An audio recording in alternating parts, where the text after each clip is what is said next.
আপনি সবাইকে বিশ্বাস করতে পারেন, কিন্তু সাতকেও বিশ্বাস করতে পারেন, ভারত আর আওয়ামী লীগকে বিশ্বাস করা যাবে না। আমরা অন্য দেশ থেকে আনবো। ভারতের সাথে সম্পর্ক সম্পূর্ণ 3 তালাকের মতো। আমাদের দেশের বড় সমস্যা হলো সুশীল। এই সুশীলটা আমাদের ঘুম পাড়ায় রাখছে এত বছর। একটা মরে একটা দাঁড়ায়। পৃথিবীর সেরা স্লোগান যে পুলিশের বলা। অনেকদিন কথা বলা হয়নি। ভারতের আধিপত্য দিন দিন বেড়ে গেছে। আমাদের এই ভারতের আধিপত্যের বিরুদ্ধে কথা বলতে হবে। আমাদের হাদি ভাইয়ের বিচারটা পাই নাই, উনি ছিলেন আমাদের কণ্ঠস্বর। এখন এই কণ্ঠস্বর আমাদের সবার। আমরা চাই আমার যা আছে তা নিয়ে থাকবো। ভারতের অনুদান আমাদের দরকার নাই। ডক্টর ইউনূস সরকার ইদানিং ডিজেল আনতেছে, কিছু চাল কিনে আনতেছে ভারত থেকে খুশি করার জন্য। আমাদের ওই চালের দরকার নাই, তেলের দরকার নাই। আমরা অন্য দেশ থেকে আনবো। ভারতের সাথে সম্পর্ক সম্পূর্ণ 3 তালাকের মতো। ভারত ছাড়া আমরা চলতে পারবো। এই দক্ষিণ এশিয়ার যে সবাই ভারত ছাড়া চলতে পারে, আমরা চলতে পারবো অবশ্যই। আমার দক্ষ শ্রমিক বিদেশ থেকে টাকা পাঠায়, আমি ভারতের উপর নির্ভরশীল না। সমস্যাটা কোন জায়গায়? সমস্যাটা ডক্টর ইউনূসের। সমস্যা হইতে পারে আসিফ নজরুলদের, আমাদের না। সমস্যা হতে পারে সুশীলদের। আমাদের দেশের বড় সমস্যা হলো সুশীল। এই সুশীলটা আমাদের ঘুম পাড়ায় রাখছে এত বছর। আমাদের ছাত্ররা আমাদেরকে সেই যোগ্য স্থানে নিয়ে আসছে। আমরা সাহসিকতা মানদণ্ডে অনেক উচ্চে। আমরা অস্ত্র হাতে এই দেশের সশস্ত্র বাহিনী, পুলিশ বাহিনী সবার সামনে আমরা খালি হাতে দাঁড়াইছি। এই সাহস পৃথিবীর কোথাও নাই। এমন কোন বিপ্লব পাবেন না যে বিপ্লব খালি হাতে হয়েছে। এটা বাংলাদেশের ছাত্ররা করে দেখাইছে। একটা মরে একটা দাঁড়ায়।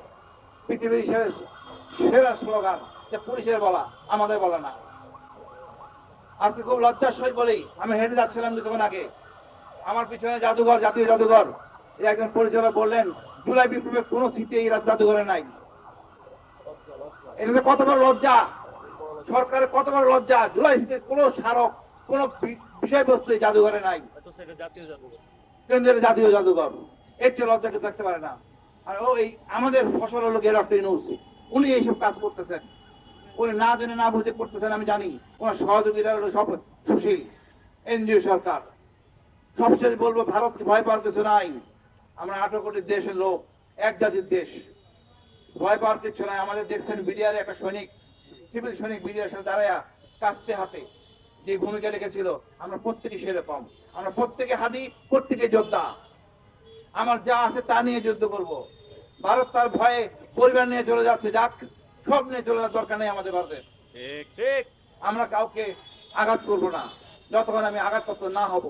আমার ধর্ম কাউকে আঘাত করতে বলে না। আমার সুন্দর ধর্ম, এটা নিয়ে আমি ধারণ করতে চাই। সবাইকে নিয়ে আমরা বসবাস করব।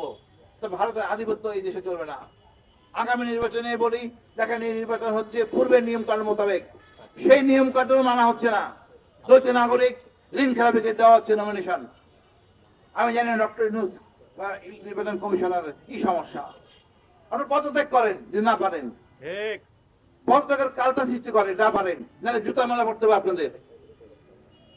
যে অবস্থা দাঁড় করাইছে তাতে দেখা যাচ্ছে এই নির্বাচনের সামনে নিয়ে যাওয়া সম্ভব না। আমি তো এই বড় বড় নেতা যারা বিদেশি দ্বৈত নাগরিক, এদেরকে বাদ দেওয়া ডিফিকাল্ট, আবার রাখাও ডিফিকাল্ট। আবার এই যারা ঋণ খেলাপি সব চোর, আবার চুরি করার জন্য নির্বাচনে আসতেছে। এই দল তাদেরকে নির্বাচন করছে, এই জন্য তো বিপ্লব হয় নাই। তা আমি মনে করি এখন তবে জাতীয় সরকার, এই সরকার হবে চেতনা ধারণ করবে বিপ্লবের, অতি দ্রুত সব সমস্যার সমাধান করবে। এছাড়া আমাদের দেশের কাঙ্ক্ষিত লক্ষ্যে পৌঁছতে পারবো না। এবং একটা গণভোট করে সংবিধান বাতিল করে নতুন সংবিধান লেখেন, যে আমাদের জনগণের সংবিধান হবে। আমরা ওই ভারতের সংবিধান মানতে চাই না, আমরা ওই চুপ সংবিধান দেখতে চাই না। এইসব বাদ, আমার দেশে আমার মতো চলবে, যা জনকল্যাণকর সবার জন্য হয় সেটাই আমরা করব। সবার জন্য হবে সামরিক প্রশিক্ষণ বাধ্যতামূলক, এটাই দেশপ্রেমের অংশ। সকল রাজনীতিবিদকে অবশ্যই সামরিক প্রশিক্ষণ নিতে হবে, ওরাই সমস্যা, এটা কোনো দেশপ্রেম নাই। আপনি মনে করেন 16টা বছর বিদেশে ছিল, 15 বছর 10 বছর 12 বছর থেকে আমার নির্বাচনে হাওয়া খাওয়ার জন্য আসছি এখানে লুটপাট করার জন্য।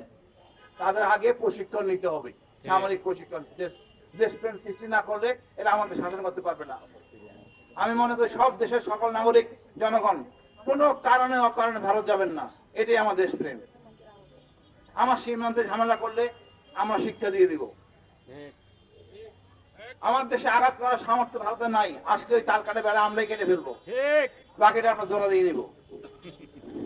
সুতরাং ভয় পাওয়ার কিছু নাই। দেখেন ভারত এমন একটা জাতি, চীনকে প্রচন্ড ভয় পায়, চীনের সীমান্ত সে লাঠি নিয়ে ডিউটি করে। আর আমার রাজনীতিবিদের জন্য তারা আমাদের গুলি করে। এই দোষটা আমাদের রাজনীতিবিদরা, এদেরকে পরিবর্তন করতে হবে। আমরা চাই নতুন প্রজন্মের রাজনীতিবিদরা আসুক, ফুয়াদ ভাই আছে, আরো জ্ঞানী জ্ঞানী লোক আছেন, আর আসুক, দেখবেন দেশ পরিবর্তন হবে। আমি তো কাজ করে খাই, ভিক্ষা করে তো খাই না। আমরা সবাই আমাদের সাথে থাকবেন। আমাদের দেখেন, ভারতের একটা সন্ত্রাসী রাষ্ট্র, সকল সন্ত্রাসী আশ্রয় দিয়েছে। এটা উচিত ছিল বিডিআর কমিশনের একাতে পরিষ্কার, এদেশে বিডিআর মারার পিছনে ভারত জড়িত, আন্তর্জাতিক মন্ডলে এটা বিচার করা যাইত, কিন্তু করা হয় নাই। এটা দুর্ভাগ্য আমাদের। আমি চাইবো ডক্টর ইউনূস জরুরি ভিত্তিতে এই বিডিআর ইস্যুটা নিয়ে আন্তর্জাতিক মন্ডলে মামলা করবেন। ভারতকে জঙ্গি রাষ্ট্র হিসেবে প্রতিষ্ঠিত করার জন্য আন্তর্জাতিক মন্ডলে চেষ্টা করবেন। ভারতে আমাদের একমাত্র শত্রু, আমূর্ত শত্রু। এই শত্রুর সাথে কোনো ফয়সালা নাই। এবং এই ভারত, এক ভাই বললো ঐতিহাসিক শত্রু, আসলে বললো আমূর্ত শত্রু। আপনি সবাইকে বিশ্বাস করতে পারেন, সাতকেও বিশ্বাস করতে পারেন, ভারত আর আওয়ামী লীগকে বিশ্বাস করা যাবে না। আমাদের হাদি ভাইকে চেতনা ধারণ করতে হবে সবাইকে।